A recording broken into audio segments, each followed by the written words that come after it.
I want to talk about the aftermath of the assassination, especially the reaction from the right.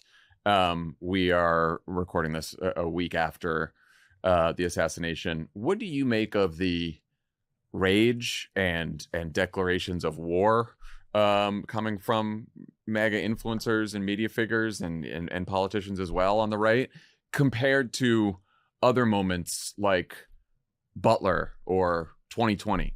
Yeah, I mean, I would say like the level of rage and this desire for revenge is really, really high. And I'd say like even more so than Butler or perhaps even the election loss in 2020. Although, I mean, they did January 6th then, right? So right. It's there. I think there's a real desire for revenge.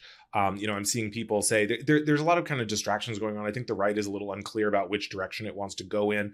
I feel like there's sort of a sense almost of, I think they really wanted the suspect to turn out to be like a blue-haired social justice warrior type. And even though, we're seeing these police statements, these messages that suggest, he was coming from some sort of like LGBT rights point of view from what we've seen so far, I think it's still like a little muddled, that people seem kind of mad about it. And so to that effect, we're seeing people like Steve Bannon, a lot of really prominent Republican figures say, there has to be more to this story. The FBI has to be covering something up. Nevertheless, I think the Trump administration is very focused on the goal here, which is using this as sort of a pretext to do some kind of like Viktor Orban style crushing of left-wing institutions. And it does seem like they were planning that long before this happened. And I mean, I guess I think Stephen Miller said that like Charlie Kirk's last text to him was, you got to go after these radical left NGOs or something to that effect. There's a lot of people who are saying, Charlie Kirk's last wish to me was insert my policy goal, here. But you're right. I mean, even before this happened, obviously the Trump administration was going after universities or liberal law firms, things like this, cowing media companies. But I do think here that they really see an opportunity. I mean, we saw Pam Bondi saying, we're going to have hate crimes. We're going to pursue these hate crimes. So I think there's this effort. It's still a little vague at this point. I mean, we're seeing people even kind of emerging from right-wing media to say like, well, I've come up with a way that you could go after George Soros. We saw JD Vance complaining he's going to pursue whoever funds The Nation magazine because they wrote an unflattering article about Charlie Kirk. I mean, so I think it's still really early days in terms of what they would get up to, but I mean, it's obviously very disturbing, the language they're using. I was talking about the Bannon thing again, because it was interesting to me, once they read the texts yesterday when they charged him between the killer and his romantic partner, and then they put out the charging document. It was the evidence is there for everyone to see. There's a little bit of a horseshoe theory thing going on where like there are some folks on the left who are like, the texts aren't real, they doctored the texts. And then you also got that from Steve Bannon and some folks on the right that they're not real because they want it to be, the right wants it to be a larger conspiracy than just one person. And the left doesn't, want it to be someone who has, progressive views on LGBT issues. Can you talk about some of the other conspiracies? Well, also that conspiracy, but also some of the other conspiracies on the right that have popped up around Charlie Kirk's assassination, because I also know there's like an Israel thing going on. Yeah, the Israel thing is really hot right now. I mean, basically, I think the key thing to understand here is that the support for Israel is sort of like maybe along with Jeffrey Epstein, although even that is kind of fading away. I think a lot of young Republicans have kind of decided that they're cool with hiding what's ever in the files about Trump. But I think that Israel is sort of like the dividing line in sort of the young MAGA movement and in right-wing media more broadly. And so you're seeing even initially after the assassination, there were people saying, whose issue is, they're always critical of Israel. And they're saying, well, maybe it was the Mossad. It looked like a professional hit, whatever. But now we're seeing, and I'm writing about this in my newsletter. I mean, it's sort of in the past few days, it's become sort of an omni feud. It's like the right is aflame. I mean, Charlie Kirk, as far as I know, hasn't even been buried. We haven't had the funeral. And yet we're seeing this just like there's this scrabbling for control of his legacy. And so you see people like Candace Owens, who is friends with him and is very anti-Semitic. You're seeing Tucker Carlson, who's very critical of Israel. Megyn Kelly, who's like weirdly, I think she sees which way the wind is blowing and she's jumped on the Israel critical train. they're all saying, or they're, Charlie was getting mad about Israel. He was starting to voice his concerns. And then these donors, Tucker Carlson was saying these donors were really giving him heat. They wanted Tucker Carlson banned from Turning Point conferences. I mean, and that's true. And so, but there's like a huge amount of drama related to like, what does the legacy of Charlie Kirk really mean? Who has a claim to it? And really, I mean, also who's going to control Turning Point USA? Right. I mean, but I think Tommy brought this up on Pod Save America, but the conspiracies about Israel being involved reached such a fever pitch that like Netanyahu was asked about it. Yeah, Netanyahu was asked about it, and he said, it's ridiculous. I mean, there's also like a weird thing at play here where the Netanyahu is like incredibly involved in the American right-wing podcast scene. And so he's like meeting with people like Tim Pool. He clearly cares it's like you're launching military attacks in all these different countries. Yeah. And you're meeting with the Nelk boys. In this case, Tucker Carlson seems to have been very offended that Netanyahu talked about, Charlie Kirk's devotion to Israel and felt that, the Kirk legacy was being hijacked. I mean, Carlson brought this up with JD Vance when they were like kind of filling in on the Charlie Kirk show, or JD Vance was. And so, I mean, this is like a really live issue. Bill Ackman's been pulled into it because Candace Owens has claimed he was threatening Charlie Kirk over Israel. So and again, I mean, we are talking a week after this shocking, bloody assassination. And so I think there are a lot of people on the right who are sort of shocked by like the scrabbling for advantage that's already taking place. One other thing that's happening on the right after Trump and Vance and Bondi have all come out and said they're doing this crackdown is much like after when the Epstein thing blew up, you have some people, some MAGA figures saying, what is this attack on free speech? I don't like this. And criticizing Bondi for it. How do you see that? Is that like do you think that has some staying power? Do you think it'll be like Epstein where, a week later when they just go after some left-wing free speech, they're going to be like, oh no, that's okay, we're back on board? Or do you think there are figures on the right who are so deeply invested in free speech that they are going to continue criticizing this administration? I think it may be like the Epstein thing in that I think some qualms will continue to persist for sort of the Trumpian grassroots or conservatives or sort of Trump-leaning independents, people who are saying, this isn't really what America was about. On the other hand, I think these right-wing media figures, like with Epstein, will fall in line. I mean, they're really thirsty for some kind of like a show trial or some kind of crackdown that destroys at least a couple, liberal nonprofits, something like that. I think Pam Bondi's mistake was phrasing it in a way that Republicans have been taught to fear hate crime laws or hate speech laws. And so they said, whoa, wait, that's about us maybe. Whereas, one Maha guy I follow, I thought it was funny. He was saying, whoa, hate speech. Let's not talk. That's not American. We want purges. We want roundups. I mean, they are seeing, they want like there's like, it's like that's a trigger phrase for them. And they don't like that.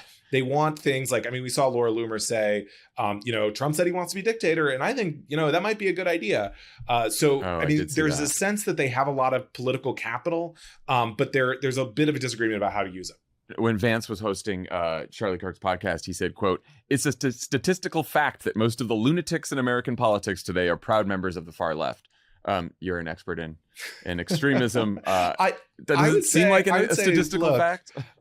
I mean, as someone who has made his career covering many people who I think could be classified as lunatics, I would say the right has more than its fair share. Yeah, I did think it was interesting when he went on to say, sure, we have some crazies on our side of the aisle. Of course we do. I was going to be like, someone should ask him a follow-up on that one. See if he can say anyway. Well, I think someone pointed out that, amid this Republican complaint about, calling Donald Trump Nazis, et cetera, that JD Vance obviously once, I believe, called Trump a Nazi or Hitler before making his MAGA turn. Sure did. And RFK Jr., I think, too. So we're learning more about the shooter. We learned some from authorities on Tuesday. I think there was some thought on the left early on that the killer might be part of the Groyper movement. This does not seem to be the case now, but just for people to understand this, what is a Groyper? Where did these theories come from? which are now, I think, gone, but who knows? Yeah, I mean, I hope this day would never come that I would have to explain to the offline audience what a groyper is. But yeah, I mean, groyper. So people remember Pepe the Frog. Yeah. So followers of Nick Fuentes and sort of general like Gen Z racists online around 2018, they got sort of a version of Pepe the Frog who was like a fatter toad, and he would hold his kind of look like this. He would sort of suspend his hands looking very smug. And that's groyper. And so they started to call themselves groypers. And so the idea is you're a hardcore Nick Fuentes follower. And as I mentioned, there was this thing where Nick Fuentes, I mean, up until the assassination, Nick Fuentes was very critical of Charlie Kirk. He was saying, this guy is a real nemesis of the groypers. And so after the assassination, I think a lot of people on the left, not unreasonably, I think thought, well, maybe it was a groyper. But really, there's really no evidence of that. I mean, people point to this, how he dressed up as this Slavic squat meme, and people say, well, that's a Pepe thing. It's not really a Pepe thing. I mean, you can really get into the weeds on that, but I really just, even before we saw the messages between the roommate and the suspect, I really just think there's basically zero evidence. And I think it was a lot of, look, I don't blame people on the left for like really hoping, after this happened, that it was someone on the right, because we're seeing the Trump administration use this as a pretext to seemingly criminalize like half of politics. But, I do think, having gone through the evidence we have, I just don't think it's there. And the engravings on the bullets, that was another thing that people were trying to go one way or the other, or trying to figure out ideology. What do you know? I mean, groyper or not, what do you know from sort of your coverage of these right-wing spaces, whether it's on Discord, whether it's gamers, wherever else, where the places are where they overlap with either, far left views, or maybe just people who are nihilist in nature or anarchists? Like, what are the corners of the internet where you might find people who it may be hard to tell what their actual ideological alliance is? Yeah, I mean, these are worlds that are very awash in memes, in irony, sort of triple, quadruple layers of irony. A lot of video game talk. I mean, for example, like some of the messages on the bullet casings were from the game Helldivers 2. Well, I think people took that, well, that's a groyper favorite. I mean, that's like a popular game. I have that game. There's nothing sinister specifically about that game. And so I think, we're talking about like places like 4chan, Discord obviously has figured prominently here, which is sort of like Slack for, people who are too young to have jobs, perhaps. And, it's, you chat with your gamer buddies. As we've seen from the chat logs from the Discord, the suspect's Discord that have come out, it's a lot of kind of like just, shooting the shit with your pals. And then suddenly this suspect says, by the way, I shot Charlie Kirk. And so I think a lot of the confusion about the suspect's motives, admittedly, there hasn't been a ton to go on, particularly up until the indictment yesterday. But I think a lot of the confusion, it's just, I think a lot of it is just kind of like young male internet culture in terms of the memes that I think are pretty inscrutable for people outside of it. You mentioned this earlier, but I just want to follow up before we go. What do you think happens to Turning Point? And is there some kind of inter-MAGA struggle for who takes over and the direction it heads? Or this is like maybe like the biggest issue facing right-wing media and even the Trump administration, for the next couple months. I mean, I think obviously there's been understandably an effort there's been a lot of focus on Charlie Kirk's widow, Erica Kirk.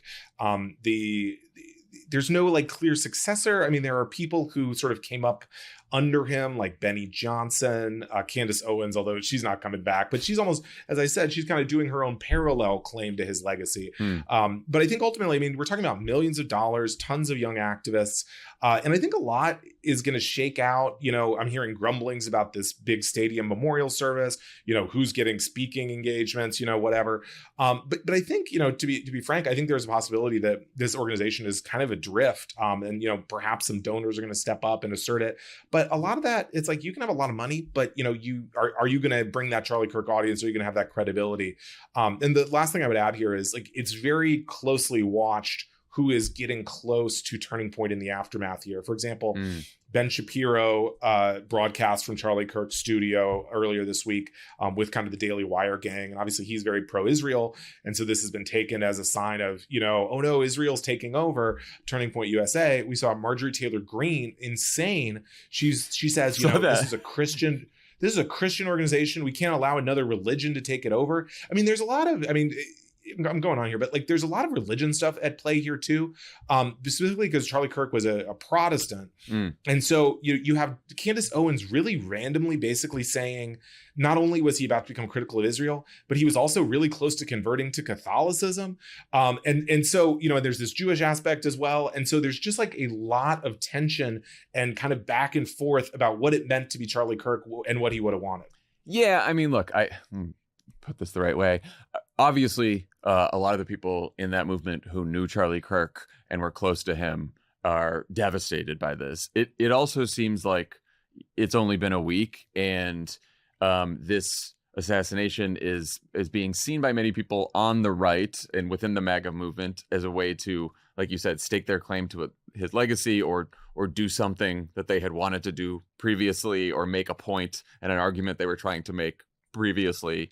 And it makes me wonder about like how the legacy plays out and sort of like the staying power of the sort of unified rage that they feel right now. Yeah, I think there are a lot of people on the right who would prefer to see this used as some kind of quasi-fascist crackdown, who are getting very frustrated with the Israel critics who are saying, like, this is our chance to arrest George Soros or something on some pretext, and you guys are making it about Gaza and Netanyahu, and you're kind of like taking oxygen out of our scheme.